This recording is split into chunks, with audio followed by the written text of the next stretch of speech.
조 선생님의 삶 자체가 일반인은 부서지고 파괴되었을 것 같은 그런 삶을 사셨는데도 거기서 길어 올린 것이 바로 인류에 대한 무한 연민, 삶에 대한 무한 긍정이어서 다른 어떤 작가가 이야기하는 연민이라든지 삶에 대한 찬가라든지 이런 것들보다 훨씬 더 무게감이 있고 아름다운 진주 같다. 이를 능가하는 작품은 인류가 아무리 오래 존재한다 하더라도 이 작품을 능가하는 작품은 나올 수가 없다라고 얘기를 한 이유가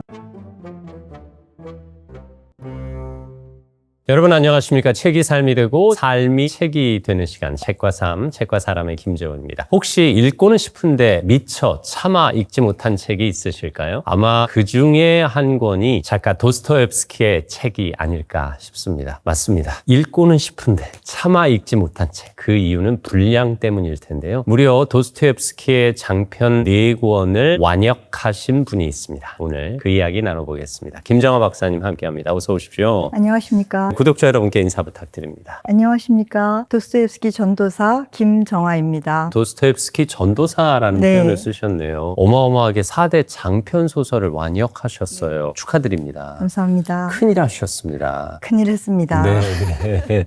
그 4대 장편이라 함은 죄와 벌, 백치, 악령, 카라마조프가의 형제들입니다. 네, 우리 도 선생님, 네. 작가 도스토옙스키의 삶의 여정을 네. 간단하게 약술해 주신다면 19세기에는 톨스토이, 투르게네프, 고골 이런 작가들이 있는데 다 대귀족이에요. 그렇죠. 그런데 도스토옙스키는 귀족이 아닙니다. 라즈노친츠라고 해서 잡계급 출신이에요. 아버지가 의사였어요. 요즘 생각하는 그 의사 생각하시면 안 됩니다. 옛날 귀족들은 일을 안 했어요. 그런데 도스토옙스키는 너무너무 가난했어요. 도스토옙스키의 삶의 3개의 커다란 코드를 얘기를 하자면 첫 번째가 가난이에요. 근데 이게 지긋지긋하고 찢어질 정도의 가난입니다. 당장 채무자 감옥에 끌려가도 이상하지 않을 정도로 가난했어요. 그러니까 항상 벼랑 끝에 있는 삶을 사신 거예요. 그러다 보니까 도 선생님의 작품에 나오는 거의 많은 주인공들이 이런 데서 툭 타면 떨어질 것 같은 벼랑 끝에 선 사람들을 많이 그리고 계시죠. 가난하기 때문에 길게 쓰신 것도 있어요. 페이지당 돈을 많이 받았거든요. 옛날에는 이게 책으로 딱 나온 게 아니라 연재가 됐었어요. 드라마를 볼 때도 맨 끝에 클리프 행어가 있죠. 뭐? 네가 내 아들이라고? 이러면서 끝나야지. 이제 다음 주에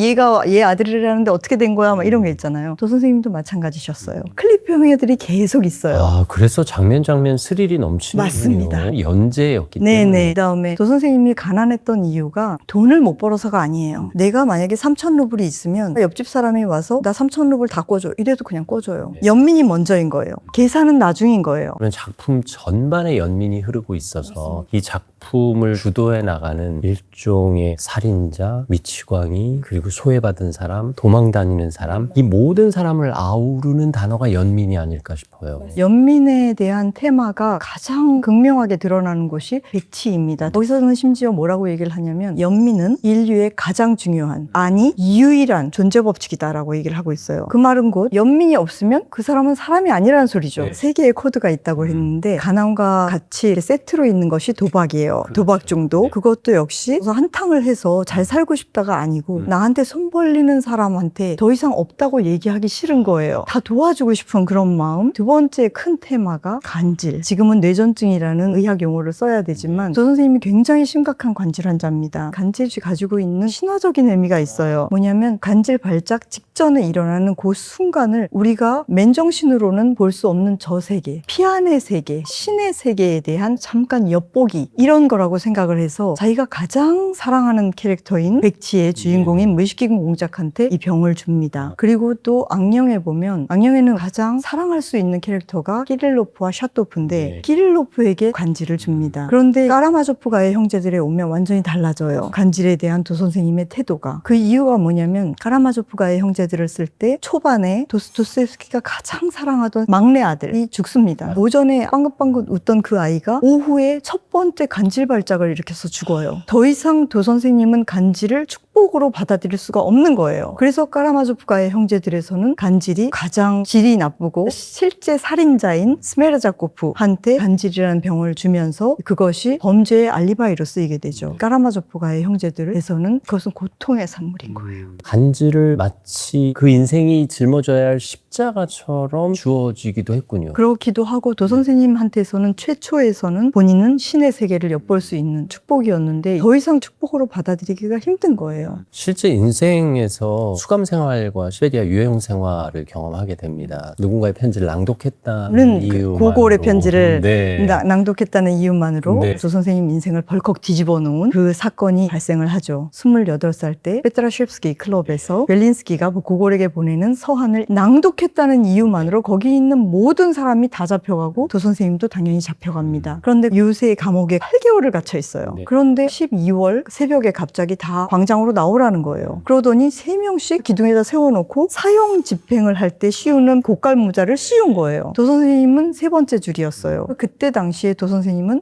나에게 남은 시간은 5분밖에 없다. 2분은 나의 동료들과 작별 인사를 하고 2분은 나의 인생을 돌아보고 1분은 내 주위를 돌아본다. 그때 바로 교회의 첨탑에서 사형 직전에 탄생한 것이 바로 생명찬가라는 거대 테마가 탄생을 합니다. 총을 쏘려고 앞에 군인들이 잔뜩 있는 상태에서 갑자기 니콜라스 황제가 보낸 전령이 달려와요. 멈춰라. 황제의 하늘과 같은 은혜로 너희는 지금 시베리아 유용으로 감형이 됐다. 그 장소에 있던 많은 사람들이 미쳤어요. 광인이 됐거나 자살을 한 사람도 있고 도선생님은 그것을 어떻게 받아들였냐면 나중에 시베리아에 가서 4년은 진짜 노동 감옥에서 보내게 됩니다. 유형수로 또 6년을 보냅니다. 1840년대, 50년대는 서구주의 사상, 자유주의적인 사상, 공리주의라든지 사회주의라든지 이런 것들의 경도가 되셨죠. 근데 그들의 사상에 가장 기본이 되는 것은 뭐냐면 인간이 합리적이고 이성적인 존재라는 거예요. 사회 시스템이라든지 정치 시스템이 좋게 바뀌면 더 이상 범죄도 없고 모두가 행복하고 구원을 받는 그런 세상이다라는 것이 전제가 돼 있었던 거예요. 그런데 도 선생님이 그 4년 동안 인간은 절대로 합리적인 존재가 아님을 본 거예요. 그래서 내가 추종하던 그 사상들이 인간을 교화시키고 사람에게 구원이나 행복을 가져올 수 없다는 걸 처절하게 느낀 거예요. 네. 그리고 거기서 유일하게 허락되었던 것이 도 선생님이 가지고 있던 책이 성경입니다. 그리고 그 안에서 굉장히 많은 기적을 행합니다. 예수 그리스도가. 그런데 도 선생님에게 가장 큰 감명을 준 기적이 뭐냐면 라자로의 기적입니다. 이미 죽어서 나흘이 돼서 몸에서 썩는 냄새가 나요. 그런데 그 라자로를 일으켰어요.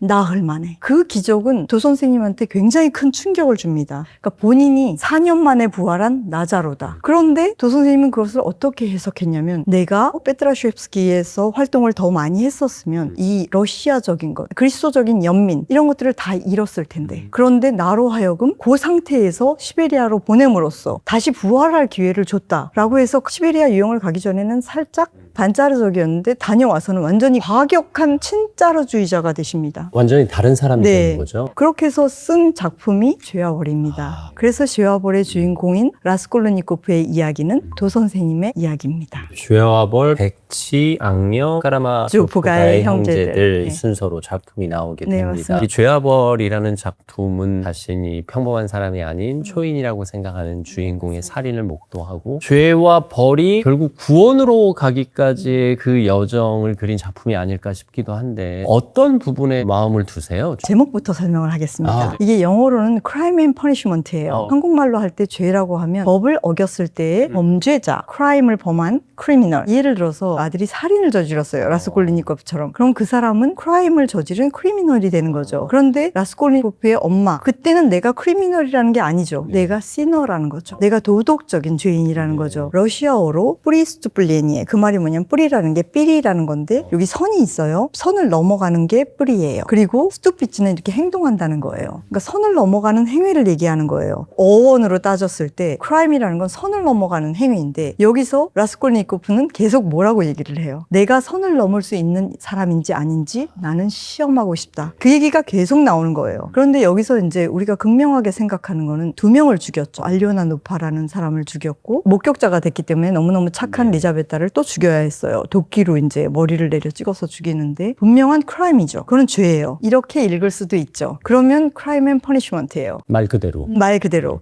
그렇게만 읽힌다면 도스토옙스키는 도스토옙스키가 아닌 거죠. 그러면 첫 페이지를 딱 딱 넘길 때, 아직 살인이 일어나기 전이에요. 아주 더운 여름이고 모든 게 말라 비틀어져 있고, 이것은 라스콜리니코프의 정신세계를 얘기하는 거예요. 이미 그는 죽은 상태로 나와요. 첫 장을 넘기기 이전에 이미 그는 벌을 받고 있어요. 그러면 이미 선을 넘은 상태라는 거지. 그래서 오히려 라스콜리니코프가 계속해서 안 하려고 해요, 살해를. 나는 이 악몽에서 깨어나야 돼, 그만둬야 돼, 이렇게 얘기를 해요. 그런데 절묘하게 살인을 저지르지 않을 수 없게끔 모든 게 탁탁탁탁 맞아 떨어지는 상황이. 라자로의 이야기를 읽는 장면이 나와요. 소냐와 라스콜리니코프가. 그 바로 전에 소냐가 이렇게 얘기를 해요. 당신은 하느님에게서 멀어졌다. 그래서 하느님이 당신을 악마의 손에 넘긴 거다. 그래서 그 죄와 벌의 의미가 달라요. 어떻게 보면 죄의 개념을 하나님과의 관계 단절로 보는 셈이고, 형벌이 하나님과 점점 더 멀어지는 과정인 거고, 결국 구원에 이르는 과정은 하나님과의 관계 회복인 건데, 이 여정 속에서 주인공이 자신을 특별한 존재로 생각하다 보니 벌어지는 면면들이 펼쳐집니다. 죄와 벌, 한 요만큼 봤습니다. 자, 다음 작품으로 또 넘어가 보겠습니다. 백치. 여기에는 그리스도의 성정을 닮은 주인공이 나옵니다. 미시킨 공자, 스위스에서 치료를 받고 돌아와서 그가 사랑하게 된 여인과 그를 사랑하게 된 여인이 등장을 하죠. 사랑하죠. 두 명을. 둘 다 사랑은 하죠, 물론. 하나는 근데 연정으로, 그렇죠. 하나는 연민으로. 이제 연민의 마음이 강조되는 건데, 연민의 마음으로 해피엔딩을 기대했던 독자들에게 해피엔딩을 선물하지 않아요. 또 눈물 난다, 이거. 네, 이게 참, 그러면 우리는 선한 사람으로 연민을 가지고 세상을 바라볼 수 없는가? 라는 질문을 또 던질 수 있잖아요. 실제로 도 선생님이 가장 그리스도를 닮은 사람, 완벽하게 아름다운 사람을 그리고자 한 작품이 바로 백치예요. 네. 백치에서 이 무시킨 공작이 연민 덩어리인 거죠. 많은 사람들이 이 작품이 실패한 작품이다라고 얘기를 해요. 왜냐하면 도 선생님이 예수 그리스도를 닮은 가장 아름다운 사람이 이 세계를 구원하는 걸 보여주고 싶었던 거예요. 그런데 맨 끝에는 본인을 포함해서 모든 그 주위에 비범한 사람이라고 할 수 있는 모든 사람, 아글라야, 나스타샤, 심지어 로고진까지 다 파괴가 돼요. 그래서 이거는 실패한 작품이 아니냐라고 얘기를 하지만, 제가 생각할 때는 이보다 더 성공한 작품일 수가 없습니다. 왜냐하면 도 선생님이 세상을 구원하는 것을 보여줬어도 물론 그것은 성공한 작품이었겠지만, 이렇게 아름다운 사람조차, 이렇게 완벽하게 그리스도를 닮은 사람조차 구원할 수 없을 정도로 이 세계는 망가져 있다라는 그 경종을 울리는 작품이에요. 현실을 극명하게 보여준 작품이군요. 그렇죠. 그런데 무시킨 공작은 사회의 규칙이라든지 이런 것들을 하나도 모르는 사람이에요. 네. 항상 진실만을 얘기를 해요. 사실 비현실적인 인물처럼 보이죠. 그렇기 때문에 네가 지금 여기 들어와 있는 이 공간에 있는 모든 사람들이 다 거짓과 허위와 위선으로 쌓여 있어요. 예를 들어서 여기서 하나만 말씀드릴게, 나스타샤 필리포브나가 토츠키라는 사람이 아주 어렸을 때부터 찜을 한 거죠. 그래서 자기가 데리고 놀기에 편한 정도로만 교육을 시켜요. 너무 무식하면 재미없잖아요. 딱 그 재미있을 정도로만 라이브러리를 만들어줘요. 그런데 나스타샤 필리포브나가 여기서 가장 높은 등급의 귀족입니다. 굉장히 똑똑하고 굉장히 아름답죠. 그런데 나스타샤 필리포브나를 데려갔던 마을의 이름이 아트라하트노의 셀러예요. 뭐냐면 위안을 주는 작은 마을이에요. 이 컨텍스트에서 위안이라는 말은 가해자의 언어입니다. 그것은 피해자의 고통이나 아픔을 1도 고려하지 않는 폭력의 언어예요. 그런 감옥 같은 데다 얘를 가둬놓고 자기는 몇 달 동안 와서 재밌게 놀다가 또 가고 이러는데, 나중에 자기가 누구 좋은 사람이랑 결혼을 해야 되겠거든요. 이 사람이랑 결혼을 할 수는 없잖아요. 좋은 사람이랑 결혼을 해야 되겠으니까 얘를 가냐라는 사람한테 돈을 줘서 넘기려고 하는 거예요. 가냐 집안도 역시 또 장군 집안이란 말이에요. 귀족이에요. 몰락한 귀족이죠. 저런 여자, 토츠키의 여자를 우리는 받아들일 수가 없다라고 얘기를 하고, 그러니까 이런 모든 것들이 다 폭발하는 장면이 하나 나옵니다. 저는 이걸 옥션 장면이라고 부르는데, 예를 들어서 내가 7,000루블 줄 테니까 너 얘랑 결혼해. 이러고 토츠키가 돈과 함께 제안을 한 거죠, 가냐한테. 그러면 로고진이 와가지고 나는 뭐 10만 루블 줄 거야. 그러면 나스타샤가 거기 있다가 더 없냐. 도 선생님의 모든 작품에서는 스캔들 장면이 하나씩 나와요. 네네. 거기에서 모든 인간의 본성이 다 드러납니다. 이때 10만 루블을 들고 나타난 로고진이 주죠. 그러니까 봐라, 얘는 이 정도 갖고 왔어. 토츠키 너 뭐야? 7,000루블? 이게 돈이야? 이러면서 벽난로에 그 돈을 다 집어 던집니다. 가냐한테 가냐만 꺼낼 수 있어. 맨손으로 꺼내야 돼. 그럼 그거 다 네 돈이야. 이렇게 얘기를 해요. 바로 그 전에 무시킨 공작이 청혼을 합니다. 나스타샤에게. 네. 그러면 둘이 같이 가서 살면 되잖아요. 그런데 나스타샤는 그걸 받아들일 수가 없어요. 로고진한테로 갑니다. 그 이유인 즉슨 내가 지금 이 어린아이와 같은 사람하고 결혼을 한다면 토츠키가 나에게 한 짓과 다를 게 뭐 있냐 라고 얘기를 하는 거예요. 거예요. 그 사랑을 받아들일 수가 없는 몸이다라는 거죠, 자기는. 그래서 결국 로고진한테로 가요. 그런데 나중에 얘기를 해보면 로고진은 알고 있어요. 나에게로 오면 칼날이 기다리고 있다는 걸 알기 때문에 얘는 나에게로 온 거야. 그 말은 곧 뭐냐면 이것은 표면적으로는 살인이지만 결국은 자살행위입니다. 맨 마지막 장면을 꼭 읽어보십시오. 맨 마지막에 무시킨이 나스타샤를 찾아서 가죠. 근데 로고진이 우리 집에 있어. 그리고 데리고 가요. 그리고 새벽입니다. 뿌연 빛이 들어오고 있어요. 모든 게 하얘요. 하얀 침대 시트가 있어요. 그런데 발 하나가 삐죽이 나와 있어요. 그 발은 돼지석 같아요. 하얘요. 그 하얀이라는 것은 나스타샤 필리포브나가 평생을 통해서 갈구했던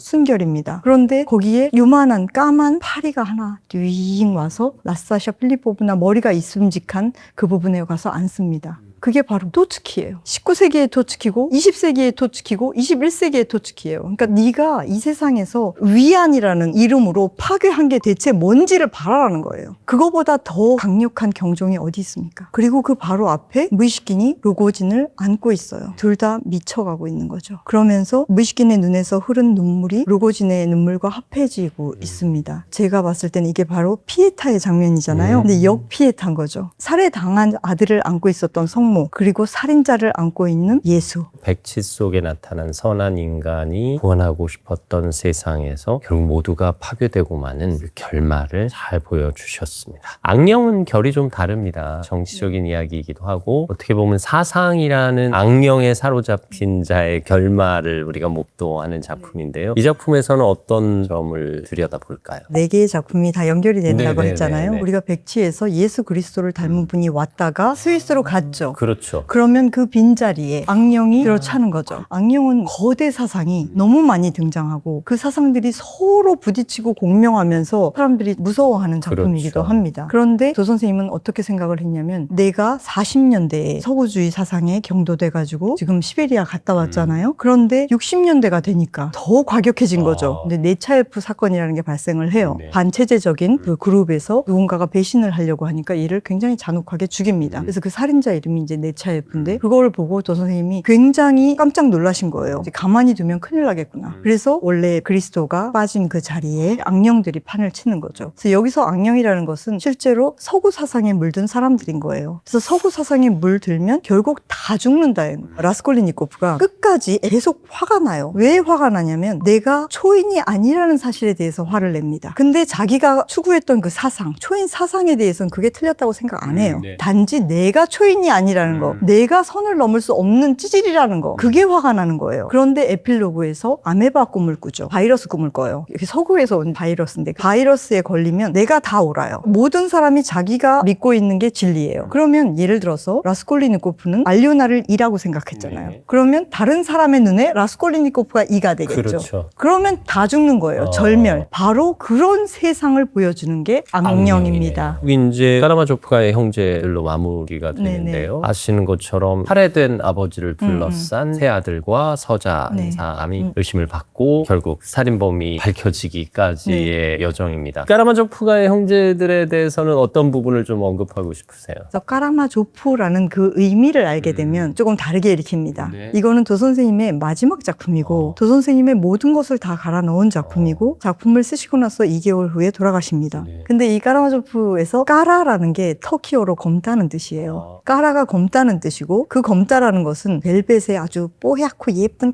까만 그런 게 아니라 거의 빅뱅에 포효하는 시커먼 폭발하는 그런 검정을 얘기를 하는 거예요. 마조프의 마자츠라는 게 러시아어로 수검댕을 칠하다라는 뜻이에요. 네. 그러면 이미 까라마조프에서 나오는 단어가 담고 있는 뜻 자체가 어마어마한 생명력입니다. 네. 근데 그 생명력이 아버지에게서는 성욕으로 남아있죠. 그리고 알료샤에게서는 성스러움으로 남아있어요. 그리고 여기서 굉장히 중요한 게 이반이에요. 이반 차갑고 시니컬하고 이성적이고 그런데 이반이 뭐라고 하냐면 이 내 안에 있는 이 생명력을 삶에 대한 나의 이런 욕망을 완전히 질식시켜버릴 만한 인생에서의 고통이라든지 배반이 과연 있을까? 답은 없다는 거예요. 어마어마한 생명력을 가지고 있는 거고 뭐 드미트리는 생명력 그 자체죠. 이것은 엄청난 삶에 대한 찬가, 삶에 대한 긍정 그것을 얘기하고 있는 책이에요. 사실 형제마다 성향이 다르기 때문에 각 형제마다 대변하는 인물이 다르죠. 인물이 다른 네. 거잖아요. 2번 같은 경우가 제가 생각할 때는 도 선생님을 가장 많이 닮았다고 생각하고 그래요? 5장이 2반장인데요. 그게 이제 대신문관장이에요. 네네. 그래서 거기서 뭐라고 얘기를 하냐면 나는 이 지상이 끝나는 날, 세계가 끝나는 날 네가 약속한 천국 그것을 위해서 어린아이의 눈물 한 방울이 필요하다면 나는 그 티켓을 돌려주겠다. 이반은 그렇게 얘기를 했어요. 이미 이 어린아이보다 더 완벽하게 순수하고 아름다운 사람이 있었죠. 예수 그리스도가 있었죠. 그런데 우리는 그 예수 그리스도의 피 한 방울이 아니라 마지막 피 한 방울까지 흘리게 했잖아요. 그러면 도 선생님이 과연 그 천국으로의 티켓을 받을 수 있었겠습니까? 그 목소리를 제가 듣는 순간 이 5장은 도 선생님의 마지막 고해성사구나. 오늘 도스토옙스키 삶과 그의 4대 작편을 들여다보고 나니까 왜 그를 대문호라고 부르는지 그 대문호라는 표현은 정말 아무 작가에게나 붙일 수 없다라는 생각하게 됐습니다. 그 어느 작가가 이렇게 험한 인생을 살았겠으며 설령 험한 인생을 살았던들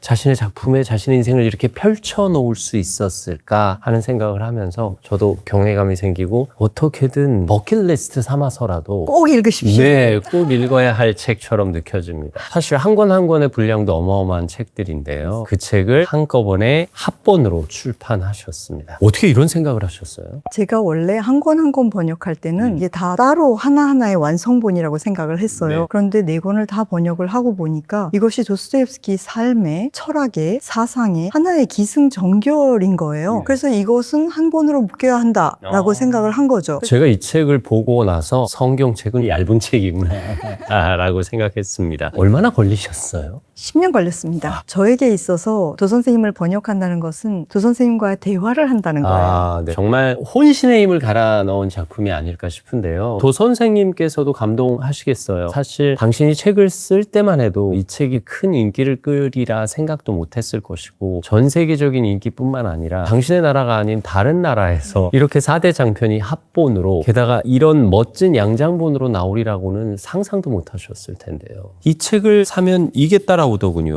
어마어마한 상트페테르부르크의 지도입니다. 1860년대인데요. 이게 바로 죄와벌의 배경이 페테르부르크인데 이 라스콜리니코프 주인공이 네. 돌아다닌 배경이 되는 곳입니다. 네, 왠지 지도 벽에 붙여놓고 책을 읽으면 마치 그 시절로 돌아간 것 같은 그런 네. 느낌이 들겠습니다. 자, 이제 책을 구경하고 싶으실 텐데요. 자, 이렇게 가면 금장이 나옵니다. 그리고 책을 펼치면 이런 분위기. 멋있는 사파가 사파들이. 100편이 넘더라고요. 맞습니다. 이렇게. 요런 느낌입니다. 이게 지금 2,400쪽 정도 됩니다. 그러면 이 분량이 실제로 보급판으로는 네. 6,500페이지입니다. 정말 어마어마한 분량이군요. 와. 그리고 정면에는 이런 인장이 붙어 있습니다. 성경 통독 붐이인 것처럼 도 선생님 4대 장편 통독 붐이 일지 않을까 하는 생각마저 듭니다. 근데 도 선생님의 메시지는 사랑, 연민, 용서, 그리고 삶에 대한 무한 긍정이에요. 지금 딱 필요한 거죠. 전 세계가 서로 증오하고 편가르고 이러고 있는 시점에서 뭐 작지만 이렇게 아름다운 책들로 도 선생님 붐을 일으키고 싶은 게 저의 바람입니다. 네. 이를 능가하는 작품은 인류가 아무리 오래 존재한다 하더라도 이 작품을 능가하는 작품은 나올 수가 없다라고 얘기를 한 이유가 도 선생님의 삶 자체가 일반인은 부서지고 파괴되었을 것 같은 그런 삶을 사셨는데도 거기서 길어 올린 것이 바로 인류에 대한 무한 연민, 삶에 대한 무한 긍정 이런 것들이어서 다른 어떤 작가가 이야기하는 연민이라든지 삶에 대한 찬가라든지 이런 것들보다 훨씬 더 무게감이 있고 아름다운 진주 같다라는 생각을 합니다. 그동안 제가 알고 있던 도스토옙스키가 아닌 마치 베일에 쌓여있던 도스토옙스키를 휘장을 걷어내고 만난 것 같은 그런 느낌이 들어서 저도 행복했습니다. 귀한 작업 해주셔서 대문호의 작품을 우리가 편안하게 읽을 수 있도록 도와주셔서 진심으로 감사합니다. 도스토옙스키의 4대 장편, 죄와 별, 백치, 악령, 카라마조프가의 형제들까지 4대 장편을 완역하신 김정아 박사와 함께했습니다. 말씀 감사합니다. 감사합니다. 책이 삶이 된다는 말 제가 매번 합니다만 삶이 책이 된 경우를 우리가 목도했습니다. 이제 그 책이 우리의 삶이 됐으면 좋겠습니다. 책과 삶, 책과 사람. 다음 시간에도 여러분 곁에 있겠습니다. 오늘도 감사합니다.